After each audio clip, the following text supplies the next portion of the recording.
final price for this nation. And with me to my left is former Representative Lydia Hernandez. And I'm going to do a little bit of a different kind of show. I want to begin with Hector Barajas. Now, I've known Hector for a couple of years, and unfortunately, he is a veteran of the armed forces who honorably served our country. He received an honorable discharge, and he is the kind of veteran who was not born here in the United States, but was willing to pay the final price for this country. Now, welcome to the show, first of all, Hector. Thank you. Good. Thank you for having us in this space. Right. Now, just to kind of let my audience know, Hector has been living in Tijuana, Mexico, because the way that our immigration laws are set up, some of the immigration paperwork that he did, apparently, some of the loose ends didn't get tied, and that's why he's deported, even though he was honorably discharged. Since it's been a while since I've met and talked with Hector, he's going to give us an update on the status. He's been fighting, not only for himself, but other veterans who were deported to come back into the United States. Give us an update, Hector. First of all, introduce yourself to the audience and what you've been doing, and give us an update. Sure. Well, basically, I served in the armed forces from 1995 to 2001. I was an airborne paratrooper. I served with the 82nd Airborne, and I was deported. I want to be upfront that I was deported for going to prison for 1 year, 8 months. And I was recently pardoned by the Governor, Jerry Brown, of the state of California, amongst two other veterans. So I don't have a criminal record anymore. And recently, some of the other things that are happening is we actually are getting pensions and compensation for the men. There's been legislation introduced, as well as state legislation out of California, and it looks like the state bill is actually going to pass. It's got to go to assembly and the governor. So we're very excited that a lot of things are happening. We also, for the first time since veterans have been deported for almost 20 years, we have members of Congress coming from California, Arizona, and Arizona, and Texas. And so we're very excited that the delegation of congressmen are actually coming out to meet with us, talking to us, and to meet and greet some of them in and maybe answer some questions. I think they're going to leave here with a different commitment and understanding of what it is that they are and who are the people that they're helping out. So we're hoping that, I believe that they're going to leave with a different perspective, and hopefully it'll make a difference, and I know it will. I know you will too. Now, do you recall when we met, I came up with the idea and we talked about it together about a pardon, and we were ridiculed for that? Do you remember that? Yeah, I remember that, and good thing is, what I want to point out is that we have been connected with the ACLU, and they decided to go ahead and try it, and it worked. We submitted actually 5 pardons and got 3 out of 5. And you know what? I don't think this has ever even happened before. Like, for a deportee to be pardoned ever. So it worked, and I'm still amazed by it, and I'm very excited. I remember immigration lawyers told you it was absolutely ludicrous for us to even conceive the idea of a pardon. And so later on, I'm going to have to share that original post where we were asking for the pardon. So I'm really happy, and props to California Governor Jerry Brown for giving me that pardon. He's great. And my case has been it's 13-year-old case. So it's not like, I just got out of jail a couple of years ago. So I think it's been a long time, and I think this will definitely help me in maybe becoming an American citizen, because I've been in the process for it for a year and a half, and that was the big issue. The criminal conviction, and then among some other things that they're thinking of denying me for. But I think we got a good argument and a criteria, so we're not begging these people. We're asking them that that these are the criteria for it, and please please give it to me. Right. Now, I can return back. when did the governor of California give you that pardon? What month and year? It was recently, I'd say about 2 months ago. It hasn't been that long. Now, since in light of it being Memorial Day, when I visited you, I remember you showed me some dog tags of veterans who were deported and they died. Would you like to say something? In their Sure. honor? And I don't want to take away nothing from this day that it's a special day for people that have passed away. But we also have to remember that, when it comes down to it, when you're in the foxhole, you're fighting for the man and woman that's next to you. And one of the ways that we can honor these people that paid the ultimate price is by making sure that these people that they were willing to fight for and die for, that we take care of them, that we don't leave them behind, that we make sure that their medical stuff is taken care of, that their families are taken care of, and that we shouldn't deport veterans. And that's one of the things that's happening is as they may get deported, they are dying due to lack of medical health care. Recently, we finally started getting some benefits, but for many years we had to fight for those VA benefits. So, and even still, just because you're a vet doesn't guarantee you any medical benefits. We still have, even back in the States, people have to fight for it. So I think by honoring these veterans that have paid the ultimate price, we need to make sure that we honor them by making sure we take care of the ones that are still alive. Because the other ones that they passed on, and we want to honor their ultimate sacrifice, but we got to take care of the ones that are here. Absolutely. Now, I did make good on my word to you with regard to our congressman here in the state of Arizona.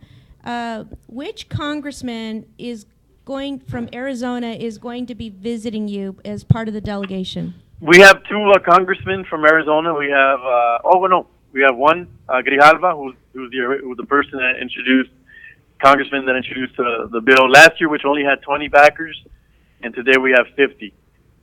So we're very excited that it's moving along. And then we have representatives also from Ruben Gallego's office coming as well. So Okay. I'm excited to meet Grijalva. It's going to be wonderful. Okay, because I did contact Ruben Gallego. Lydia had his phone number, and can you hear me? Yes. Yeah, we had Representative Ruben Gallego called this week just to make sure he was, wanted to touch base with him and to make sure that he was going to be doing that with you. Yeah, so one of his representatives is coming, Luis Camacho Cardenas, who's actually going to be one of our board members for the nonprofit that we're establishing in the States. And Luis is actually works for Ruben Gallego. So. Oh, okay, yeah. But Ruben himself is not going yet. No, he's not. I guess he has other commitments. I'm not sure if he introduced legislation. I think he also introduced some legislation, but the one that's more, that would help out more men would be, because there's been 3 bills that have been introduced. It would be the Grijalva bill. And it's still conservative, but it would do more for the other men. So that's the one we're working on. Well, thank you for giving us the update. When is the next important date? Well, right now we're planning on opening up other bunkers in next year, and Veterans Day is a big day for us. So just every day, each and every day that people continue to reach out to us and work with us is very important. But we really don't have anything set in the next couple months. Just maybe Veterans Day, we have events coming up, and other bunkers that we're going to open up. But that's next year. This year we just want to focus on doing the nonprofit and making sure that we have a good structure because people continue to find out about it. We want to make sure that they have their energy is put into the right place. If people can donate, they can support legislation, and if people can share web pages and Facebook pages and all that good stuff. Okay, well, thank you for being our guest. Thank you for the update. I know that the next few days we're going to find out whether or not you're going to be coming back to the United States. And where can our listener find you and donate to your foundation? Sure, they can go to deportedveteranssupporthouse.org, and we have a PayPal account. If they want to donate through a fiscal sponsor, they can find the information for them, and they can contact them and send the money that way if they need a tax write-off. They can find us on deportedveteranssupporthouse.org or Deported Veterans Support House Facebook page. All right. Well, thank you again, and we'll keep in touch and wish you the best. We're going to take a break now. Thank you, guys. Have a great day. Uh-huh. Bye-bye.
Okay, welcome back to the Tequila Onda show with Didi Garcia Blaze and Lydia Hernandez.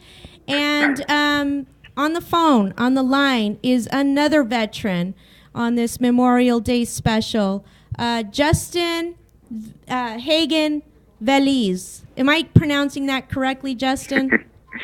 It's close enough. I usually say Velez first, Velez Hagen, but you got it. All right. Well, I want to thank you for appearing on the show. It is a Memorial Day special, and prior to you getting on the line, we had a veteran who was deported, and just honoring our vets and obviously those who paid the final sacrifice. Why don't you give us your background with regard to your service in the U.S. Armed Forces? Sure. First, I listened to Mr. Barajas' story there, and that's awfully sad. And I think that if there's anyone who deserves to be here in this country, I think it's someone like him who served. And I don't say that lightly. And being someone who served, you know yourself that there certainly are a lot of sacrifices you have to make. For my position, I started off wanting to be in the Air Force or some branch of the military at a young age.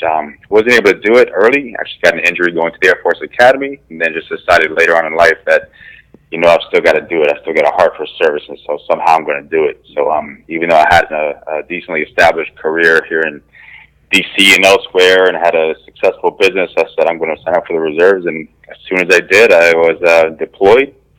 And I spent some time in Afghanistan, Kandahar, Afghanistan, to be precise. And it was the adventure of a lifetime, that's for sure.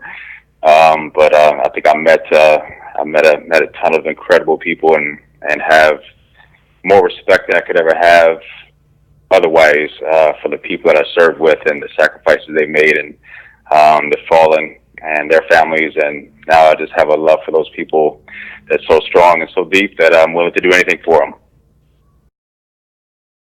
Well, thank you for that, and I'm sure that Hector, who is going to be listening to this or is listening to this, appreciates your kind words. I did visit him in Tijuana, and needless to say, it's ass backwards, but it's neither here nor there. Sure.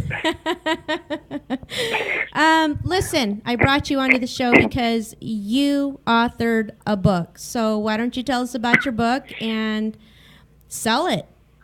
All right. Well, the book is called The Common Sense Behind Basic Economics, and it's basically an idea I started with. And by the way, I'm an economist. I'm not just a I'm not just a veteran. I'm just a former serviceman. I had a quote unquote civilian life as well. Trained to be an economist. Have worked in policy here in D.C. for maybe 15 years now. And somewhere along the line, I started realizing that most people that talk economics don't know what the heck they're talking about. And I started thinking, why is that? Why do so many people think they know what economics is about, think they understand the basics, and try to explain it in a way that makes them sound like they know what they're talking about? And really, it's because we don't teach it well in throughout anywhere, any level of the educational process. High school very rarely gets a touch on economics. College, it has to be a choice. So I think perhaps what frustrates me the most being here in D.C. is hearing policymakers talk about economics, realizing very quickly that they don't understand themselves. So I said, what's the best way for us to hold them accountable? This is my thinking process, and that's for us to understand as well. If we can't understand the basics, then we won't be able to hold them accountable. We won't be able to know what they're voting on, what the policies they're promoting, and all of these issues that affect us quite dramatically. So I wanted to write something that took us away from the very convoluted, extremely complex way of teaching and learning economics in the classroom. All the charts, all the graphs, all the fancy economic speak that tries to probably make economists sound smarter than they are, to make them feel good about themselves, more so than actually trying to teach someone about economics. So I wrote a book in very common sense, plain spoken language that tries to use some relatable humor. For example, I make fun of the Kardashians and Justin Bieber frequently in the book. They're favorite targets of mine. I think that's just a way of just relating back to common pop culture. But everything is relatable. Economics should be simpler than it's taught, and that's the way I wanted to present it in the book. It's a short book. A short read is generally a classroom accompaniment, so it's kind of sold along textbooks. It's not that easy to come across price-wise. I apologize for that, but when it's compared to a typical textbook, it's pretty cheaply purchased alongside of it. But I'm happy to talk about any specifics within the book, or expand upon any particular subject within, or maybe even relate to some policy today. But that's in a nutshell what the book is about. When was it written? 2015 it was published, written somewhere between 2012 and 2015. It took a little while. Okay. Excuse me. And I was actually, yeah, no, that's great. Yeah. How many pages is in there? Are in there? Couple hundred, somewhere around that range. Maybe around 170 or so, with some appendices to it. Actually, I was going to mention before that part of the reason it took me so long is I was deployed right in the middle of writing the book, which kind of benefited me because when I was overseas, you don't get bored, that's for damn sure, but there were times when you just wanted to be able to step away. So it gave me a way of kind of stepping away, thinking about something that wasn't related to the constant barrage of attacks or F-16s flying by, constant helicopters, and so I started to just think about ways to get myself back in my mindset, my civilian mindset, and actually was able to converse with a number of servicemen from around the world about these different topics, and try to get their sense of what all this is about and how I can write it in a way that they would understand it. So really there's a lot I could say that I owe to the servicemen I deployed with for the success of the book itself. Now let's expand. You are our honorary Chicano. You are of Puerto Rican descent, but I've Lydia and I have deemed you an honorary Chicano because you're cool. Hey. And, orale, all right. Yeah, orale. Now, speaking of Puerto Rico, I read in the news that didn't they go bankrupt because Donald Trump said something about essentially not helping them. What's going on in Puerto Rico? Help us understand here in the Southwest. I'm oblivious to it. What's going on? Yeah. Well, it's been a long unfolding process. Probably has less to do with Donald Trump than we'd like, although Well, let's get back to the basics. More or less, starting about 2000, they started entering a recession, and that was partly due to some of the policies that shifted in D.C. They had some beneficial policies that drove a lot of businesses down to invest in the island. Once those were overturned, they more or less went into a recession, and that was 2000. So they have been in a recession all the way up until our subprime crisis, the housing crisis we experienced that put us into our very heavy-handed recession. So they kind of doubled down on their recession at that time. But at the same time, throughout all of it, they had policymakers that weren't sure about how to cut back, how to shift their policies in order to account for this recession. So they kind of kept on spending, which meant that if you didn't have the revenues coming in, you're building up debt. They got to a point where they had so much debt that they couldn't even afford to pay the interest on the debt, which is a pretty sizable amount of debt. So last year, at some point, Congress finally said, look, you can't handle it, you can't figure it out on your own, and this is per the request of the leaders in Puerto Rico. It wasn't like Washington, D.C. came in and said, we're just going to take over, get out of the way, we got this. The leaders of Puerto Rico came to D.C., lobbied for the passage of a bill called the Promesa Act, and the act basically said that they're going to implement a fiscal control board that was controlled by a group of appointees here in D.C. that basically has oversight over all the finances of the island.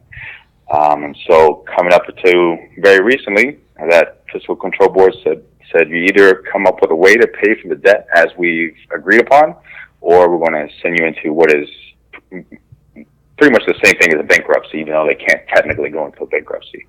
So they weren't able to figure it out, and they just said, okay, we'll let the courts handle it. So they get all this debt that's going to be restructured in the court system. And the reason it's become so popular and important across the U.S. is because so many people invested in Puerto Rico bonds because they were so cheap, they had very high returns, and they were not taxable in any way. Federal government, municipal tax, local tax, they had no taxes on them. So everybody saw them as a very high quality, hugely interesting bond to invest in.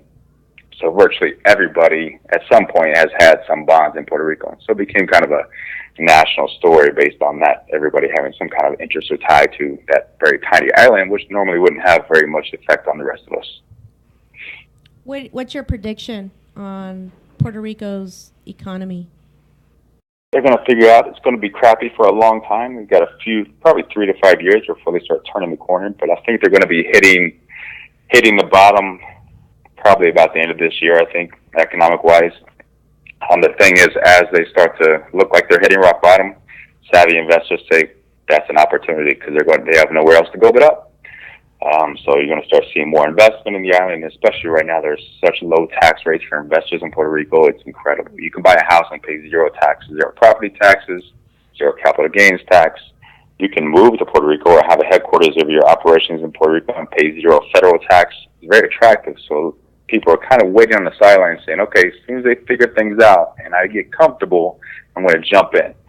So I think things will turn quickly. It's rather unfortunate that along the way there's going to be so many cutbacks to a lot of services, healthcare, education, etc. They're going to hurt a lot of the average citizens in Puerto Rico.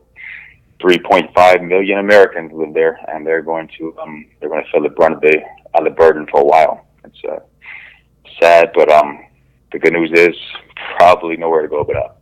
So everybody buy property in Puerto Rico, Osvaldo. Let's buy a property in Puerto Rico. But wait till I buy a couple first. I don't want the price to go up yet. I'm not ready. Didi, and Justin, this is Lidia Hernandez. Hi, Lidia. Hi, I am so glad for your book, by the way. I had a chance to serve as a state representative a couple of years back and was a member of the National Latino Caucus of State Legislators, NHCSL. And back then, it's been a couple of years only, but the Senate President of Puerto Rico, and the name is escaping me right now, but Batia. You got it. Sí, cómo se me iba, ¿verdad? Es como se me iba a olvidar. He came to visit us in Arizona. In fact, when a very good friend of ours passed away, he exposed us, and we're talking about legislators from all over the nation, to come to Puerto Rico, so that we could see firsthand a lot of the deficiencies I think that the government was dealing with, but a lot of it had to do and stemmed from the relationship with the United States. A lot of folks Sure. don't know. I know you're able to vote and partake. You're part of the country, but you're not getting. You're kind of like the stepson, right? You're not getting federal government monies to be able to sustain that economy, or like any other state would, right? No, you're absolutely right. Considering that, again, that they're all American citizens, all 3 million plus of them. Some are veterans, by the way. They tend to go to the front lines more frequently than others, so they have higher death rates, and that's because mostly they join the Army, mostly they join in positions that go to those front lines. And yet, despite all that, they can't even vote for their commander-in-chief. So that's one tragedy. Number two, even though they are equal American citizens with everybody else, they don't get the same rates on Medicaid, Medicare that everybody else does. So they don't have the same rates of reimbursement, which means that doctors are less willing to take those services or to accept that insurance, and less likely to provide the services that people need. So there you have worse healthcare. Educationally and in other aspects, there are also different scenarios where finances are not shifted to Puerto Rico the same way they are to other states, other poor areas. So yeah, there's a lot of reasons why Puerto Rico kind of is a stepchild to, as far as American citizenship is concerned, the stepchild to the rest of the country. Now, Lydia and we have these heart pangs with regard to our people, those of Mexican descent, because we're right here on the border, high deportation rates. There's mass deportation going on under the current administration, even though the claims are made that the bad hombres are the ones that are leaving. That is not the case at all. That said, how are your people in Puerto Rico? Is there a lot of suffering? I mean, give us that vibe. I mean, is it, are they suffering because of the whole bankruptcy and how the economy is going down? And what can we do to help? Well, consider that, first of all, 40% of the population is already impoverished, under the poverty line. That's increasing, and part of that is because so many people that have money are leaving. So you think that there's less money coming to provide services to help those poor people. The infrastructure is pretty poor. It's quite common to live in a shack, and people, it's partially cultural, partially because you live in a nice climate, you can get away with it. You don't have a snowstorm that's going to come through and knock down your shack or anything, but still, people don't necessarily want to live in those conditions. They have poor electricity in some places. There's a lot of poverty, and because of the poverty, inevitably you have an increase in drug rates. So there's a lot of there are tremendous problems with drug abuse and use, and gangs, and crime is probably leveling out, but there's certainly been an implication due to the poor economy. So all this kind of comes together into this downward spiral that no one really wants to be involved in. It's there's still good places in Puerto Rico, plenty of places to live, invest, be happy, but there are a lot of pockets of extreme poverty that you just can't find anywhere else. And it's sad. And as far as help is concerned, I think just mentioning what you just said, these are our brethren, these are our people. We relate to them highly. When you speak to your congressman and you mention it, you can remind them, hey, those are still our American citizen brothers down there, brothers and sisters, and they could use our help too. And maybe even if you don't understand the situation fully, you can just mention that. Just by putting it in their ear, they realize that, hey, it is important to people that, not just to people that live in Puerto Rico, it's important to others. Because one of the biggest reasons why legislators in D.C. don't take any action on Puerto Rico is because they're afraid of the people that are in their districts that will vote against it or vote against them for helping. And they'll say, why are you helping out Puerto Rico? We don't live there. We don't have any connection to them. Why would you help them out? Take assets away potentially from our district and shift them down to this poor place that it isn't even a state. So putting the thought in the legislator's head is probably the best thing I think anyone can really do. Justin, and just this is Lydia again. Just an observation, and I remember being there, and there were many trips that were afforded to us, so we could see firsthand. We came back, and there was a discussion with the entire group, and I'm going to tell you that the Puerto Ricanos are all over in terms of leadership. And I remember there was an issue. We had visited a side of town that lacked infrastructure. There was a nonprofit doing great and amazing work there. But I came down on those Puerto Ricanos and saying, wait a minute, we had some elected officials, not only Batia, but we had others from the Senate, and said, how can you be doing this? And didn't realize that, their hands are tied. I think the more we need to educate, we need to talk for whatever reason, as you just mentioned, the fact that Puerto Rico is like another state, but is seen as differently by the U.S. citizen. I think that's a type of education needs to get out there. But I'm going to tell you that under Batia's leadership, we did some amazing things, had a lot of conversations regarding Puerto Rico. And you'd be surprised. You're right. The many state legislators that are around the nation that are Puerto Rican descent. But we're struggling, and I recognize that, and thank you.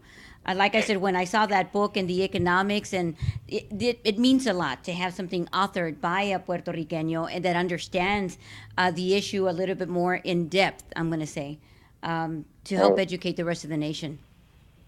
Thank you, Lydia, very much. That means a lot to hear from you. Yes, I definitely agree with you on some of what Bati has done. He was, I would say, the salesman in chief with NHCSL. I always admired some of the work that he did, spreading the word. But it's an uphill battle, and that goes with educating people in economics and the importance of understanding it as well. So I do what I can, and I appreciate the kudos. I would say the same to both of you for putting on such a show to try to spread the word on issues like this.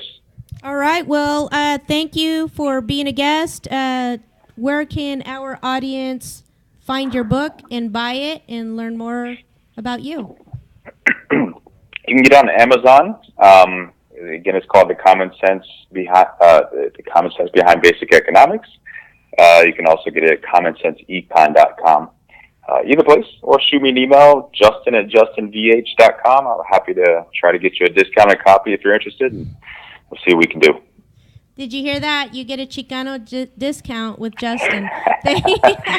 You have to say Chicano discount in the subject line, or I'm not going to do it. Okay, well, thank you for appearing on the show. It's my pleasure. Thanks for having me. All right, we're going to go on a quick break. We'll be right back.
Okay, welcome back to the Tequila Onda show.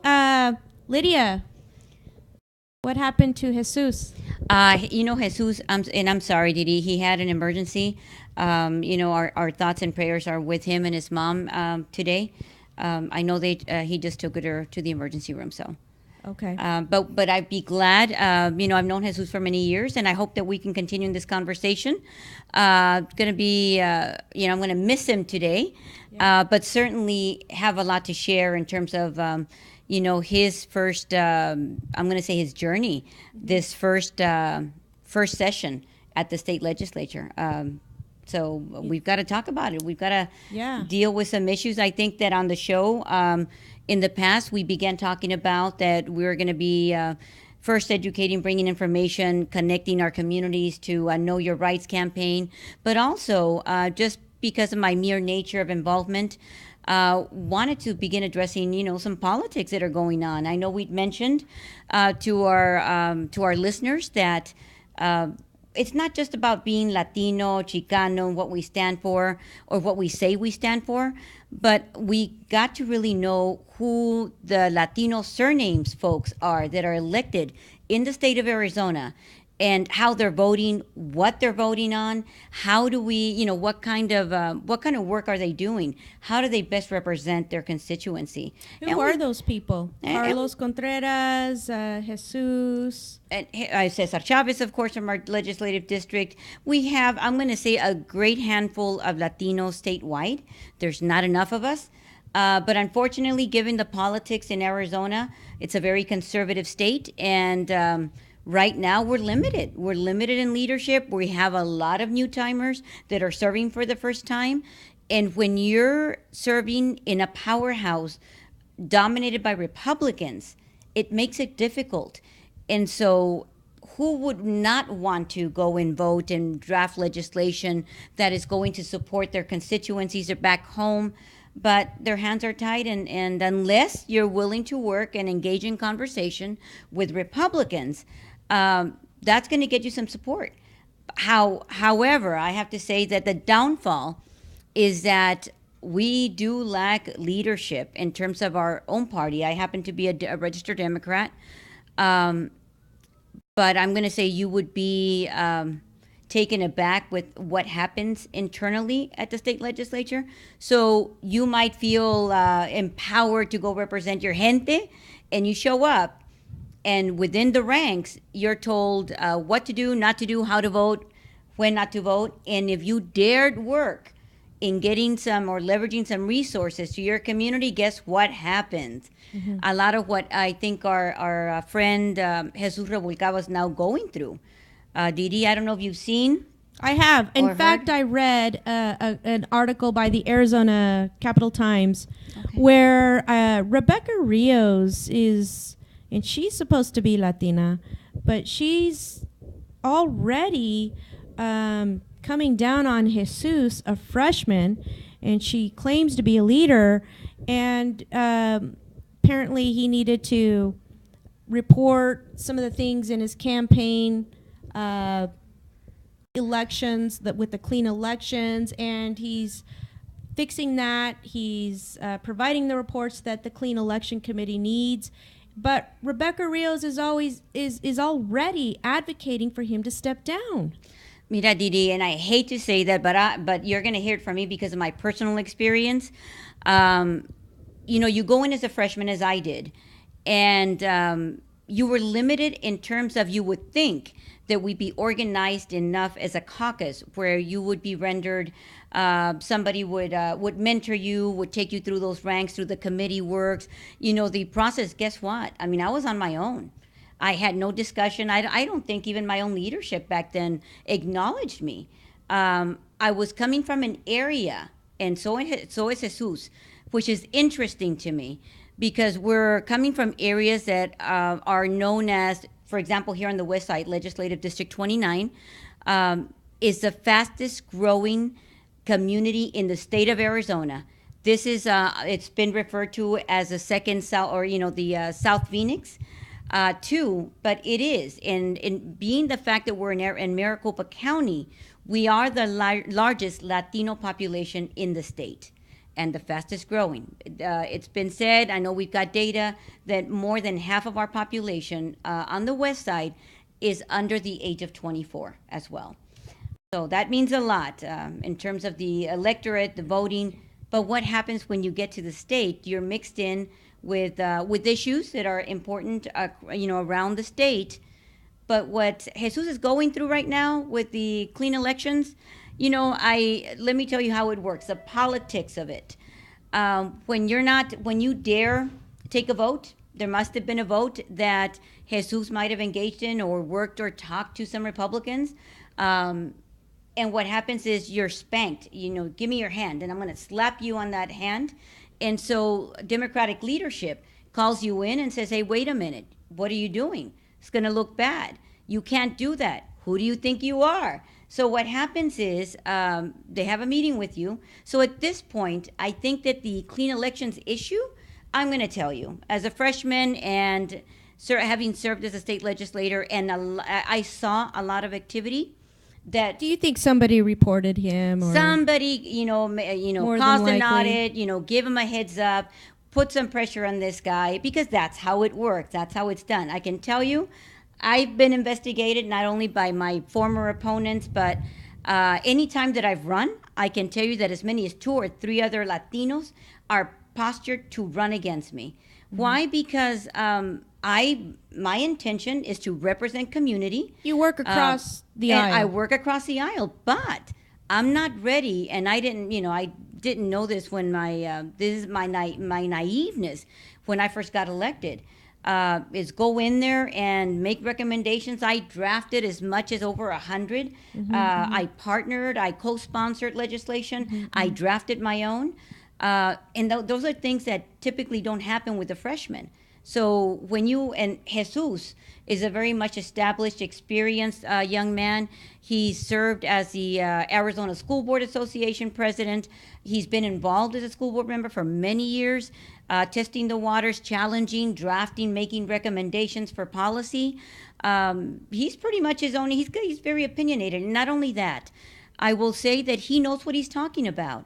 So coming into a larger group and being told, you've got to go this way or that way, doesn't sit so well. But let's say he plays by the rules. But what happens is there's a lot of political shifting going on right now. There's some congressional seats coming up. Yeah. And so people are vying for it. And Jesus, I'm going to tell you, you stay in there and you keep going forward. Respond to what you have to. But Fix it's it. just an excuse. Fix It's just it. an excuse. Yeah, fix it. Now, I'm going to tell Jesus what I've told Lydia Hernandez when the Democrats are into spanking Chicanos and Latino lawmakers. Join the independent registered voting block. If they're going to continue to abuse you, be an independent. Now we're going to go on to what Lydia and I, when our season starts up again in August. This is our 10th episode for season 1, and then we're going to go on to season 2, and we're going to continue with the entertainment and highlighting artists and so forth. And Lydia is going to continue to do the Know Your Rights campaign, which, by the way, a lot of the undocumented immigrant community, a lot of the undocumented immigrants are really just soaking that up. But let's talk about Donald Trump, Lydia. Wow, you had to. I know. I think you're more optimistic. Every day. I don't cease to be amazed by the continued rhetoric and the lack of, I would think by now, better understanding of the internal workings of federal government and being politically, I'm going to say, correct in working with other nations, NATO. Do you think he's going to get impeached? I think you're more optimistic than I am on that, because federal government, the bureaucracy, the process, the FBI, the investigations is 10 times, takes longer. Yeah. I don't see that coming. I would hope for the best, but honestly, until I see it, and like I said, having had my glimpse, the cover-ups that go, the politics of it, I think is what irks me. And again, bringing it back down to the local level. Yeah. It happens all the time, and it's unfortunate because we have only a handful of Latinos, And you'd be surprised how much of our time is spent on taking care or knocking down the other Latino instead of addressing, the work or the issues at a local, state, and federal level. So, so I'm not as optimistic as you are about Trump. So, Well, I think that, and everybody who's been following me, my personal audience, I called it the day that Donald Trump was elected as president. First of all, immediately there were some Russian connections that were very, very borderline treasonous, espionage, and things of that nature. I mean, you were hearing these reports from media websites such as the Mother Jones, the Washington Post, the New York Times, and now it's just taking traction. And I think that as an American voter, citizen like ourselves, we need to continue to call our congressmen. For instance, here in Arizona, and you and I voted for Senator John McCain,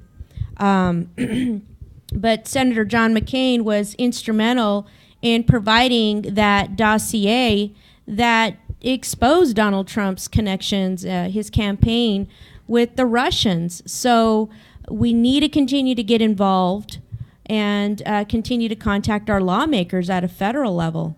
right. I've seen some congressmen around the nation ask for impeachment, are getting involved and using and taking that message back and working with their constituencies. So I do see a lot of movement. I'm just not, like I said, as optimistic. I wish things could work a lot faster. Yeah. But I do see. I mean, I think it's obvious. Yeah. You've been engaged. You're connected the dots. You know it happened. Yeah. To me, the big question is what I've been telling you from the beginning is we know it's happened. How do you deal with it? How do you take care of it? What needs to happen? And is it going to happen soon enough? Probably not soon enough, but it's going to happen, I think, eventually. So what else are we going to be doing with this show? Well, as elections, I've mentioned that we're going to be talking about getting involved in the political conversations. We need to. I don't think there's anybody that's willing to speak politically for fear. It's a small community in terms of our elected officials, and I'm saying basta. Basta with that because we are opinionated, we are engaged, and we know the issues at a much deeper level. And guess what? We're an intelligent group that can have a dialogue or engage in a dialogue at a much deeper level so that we can represent our constituents in a different fashion. I'm tired. Politics at the state capitol right now in Arizona is not working. We're not able to win. How do we do that? It's not going to happen by calling out the others who are not doing or not following. It's the crab in the leadership. bucket. It's the crab in the bucket syndrome. How do you say that in Spanish? Es el camarón, el dicho del camarón, ¿no? El camarón que se duerme se lo lleva la corriente.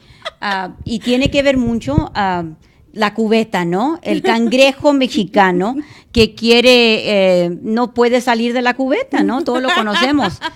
Pero es una realidad y yo digo que ya basta. I mean, we got to stop with that. Right. There's people like Jesus. There's a lot of state legislators right now that have that intention and, are being threatened left and right. I'm just saying, it's nothing against personally the Democratic Party because I've been a lifelong registered Democrat. And I'm going to tell you, in But my there is legislative something wrong. district 29, nobody has more experience, involvement in the party than I have. But I'm going to tell you, something's wrong with the party when you're not recognizing that strong leadership. Perhaps because you happen to be Latino now. Mm-hmm. We're not used to taking instructions or having or dealing with a Latino or Chicano, Chicana that knows the issues. Well, I'm kind of going to disagree with you on the Democratic Party leadership. I do think that there are some problems with the Democratic Party leadership, such as Rebecca Rios, who is advocating for Jesus to step down when he hasn't even provided the reports that need to be, given to the clean elections. Everything has an explanation. I spoke with Jesus, and so, when you have Democratic Party leadership, there is something seriously wrong when they criticize Democrats for working with the other side for the greater good. For you have daring to engage in a conversation. You have It's very to. simple. I think you're right. I think you have to. I'm going to go back a little bit. So when I mentioned, I don't have, I'm still a registered Democrat. I don't have an issue with the party ideals.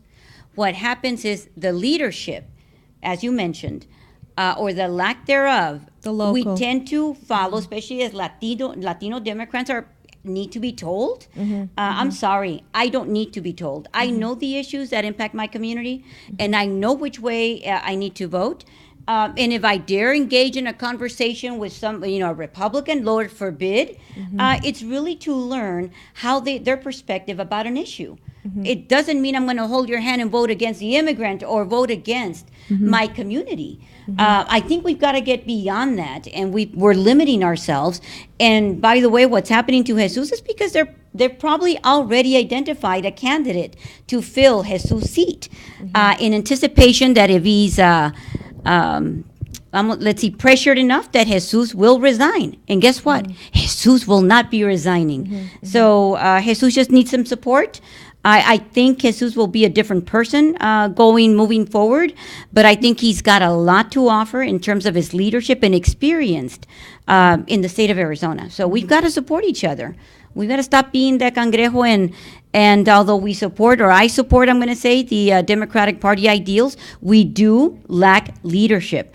I've been in meetings where I'm told, you're not the good Democrat. But who's telling me that? Is it people that look like me or live in my own district? No. Yeah. So, I've got something to offer just as well as Jesus and other.